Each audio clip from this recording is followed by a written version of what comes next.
Graphics এডিটরগণ সবচেয়ে বেশি যে কাজটি করে থাকেন তা হলো কোনো একটি ইমেজের ব্যাকগ্রাউন্ড অপসারণ।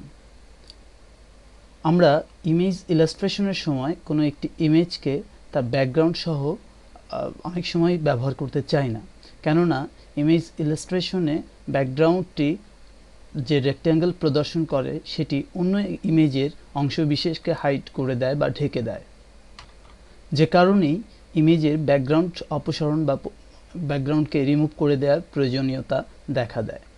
ফটোশপে ব্যাকগ্রাউন্ড রিমুভের জন্য বিভিন্ন ফাংশন রয়েছে বা আপনি বিভিন্নভাবে এটি করতে পারেন এই ফটোশপ ব্যবহার করে। তবে আপনি কোন প্রক্রিয়া অবলম্বন করবেন তা নির্ভর করবে আপনার ছবিটির ব্যাকগ্রাউন্ডের কমপ্লেক্সিটির উপর।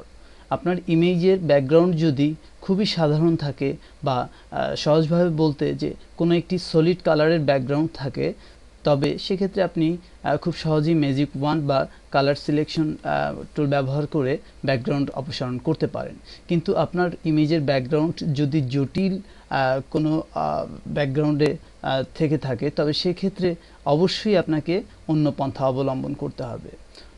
তো প্রথমে আমরা শিখব কিভাবে একটি সলিড ব্যাকগ্রাউন্ডকে আউট করা যায়, অর্থাৎ কমপ্লেক্স ব্যাকগ্রাউন্ড নয়, খুব সহজ ব্যাকগ্রাউন্ড কিভাবে আউট করা যায় প্রথমে আমরা সেই প্রক্রিয়াটি শিখব।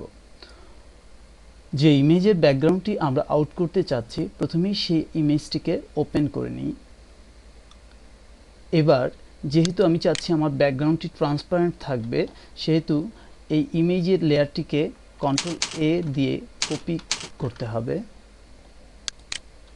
এবার নতুন একটি ইমেজ নিতে হবে, কেননা কেবলমাত্র পিএইচডি, জিপ বা পিএনজি এই জাতীয় কিছু ফরম্যাট আছে যারা ট্রান্সপারেন্সি রিজার্ভ করতে পারে।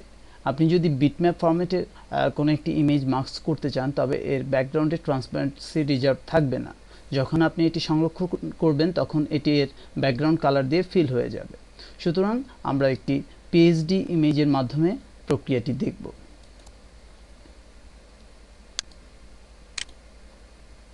নতুন পিএইচডি ইমেজ নেওয়ার সময় অবশ্যই খেয়াল রাখতে হবে এর ব্যাকগ্রাউন্ডটি যেন ট্রান্সপারেন্ট হয়। যদি আপনি ট্রান্সপারেন্ট ব্যাকগ্রাউন্ড না চান, তবে আপনি সাদা কালো ব্যাকগ্রাউন্ড বা অন্য যে কোনো কালারের ব্যাকগ্রাউন্ড নিতে পারেন। আমি এক্ষেত্রে একটি ট্রান্সপারেন্ট ব্যাকগ্রাউন্ড নেব এই কারণে যেন প্রক্রিয়াটি আপনাদের বুঝতে সুবিধা হয়। আপনি এই কন্ট্রাস্ট থেকে ট্রান্সপারেন্ট নির্বাচন করে ওকে চাপুন। এবার আমাদের কপিকৃত লেয়ারটি Ctrl+V এর মাধ্যমে পেস্ট করে দিচ্ছি।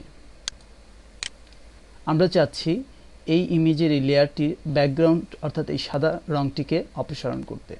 এক্ষেত্রে আমি প্রথমেই দেখব যে আমি ম্যাজিক ওয়ান্ড টুল ব্যবহার করে ব্যাকগ্রাউন্ডটিকে সঠিকভাবে নির্বাচন করতে পারছি কিনা। আপনি একটু লক্ষ্য করলে দেখবেন যে ম্যাজিক ওয়ান্ড টুল ব্যবহার করার পর আমি যখন ব্যাকগ্রাউন্ডটি নির্বাচনের জন্য ক্লিক করছি, তখন এটি ভালোভাবেই ব্যাকগ্রাউন্ডটি নির্বাচন করে নিচ্ছে। তবুও আপনি চাইলে জুম টুল ব্যবহার করে দেখে নিতে পারেন যে ব্যাকগ্রাউন্ডের কোনো অংশের সাথে সাথে আমার মূল ইমেজের কোনো অংশ হারিয়ে যাচ্ছে কিনা। যদিও এখানে একটু লক্ষ্য করলে দেখা যাচ্ছে যে মূল ইমেজের একটি অংশ আউট হয়ে যাচ্ছে। এক্ষেত্রে আপনি আরও কিছু পন্থা অবলম্বন করতে পারেন। তা হলো আপনি ম্যাজিক ওয়ান্ড টুলটির টলারেন্স কিছুটা কমিয়ে দিয়ে দেখতে পারেন। আমি এক্ষেত্রে 12 করে দিয়ে দেখছি। হ্যাঁ, এবার যে অংশটুকু নির্বাচিত হলো সে অংশটুকু আমরা আউট করে দিতে পারি। নির্বাচনের পর সিম্পলি ডিলিট কি চেপে আপনি ব্যাকগ্রাউন্ডকে ট্রান্সপারেন্ট করে দিতে পারেন। একটু লক্ষ্য করলেই দেখবেন ব্যাকগ্রাউন্ডটি ট্রান্সপারেন্ট হয়ে গেছে। আপনি জুম করেও এর অবস্থা দেখে নিতে পারেন।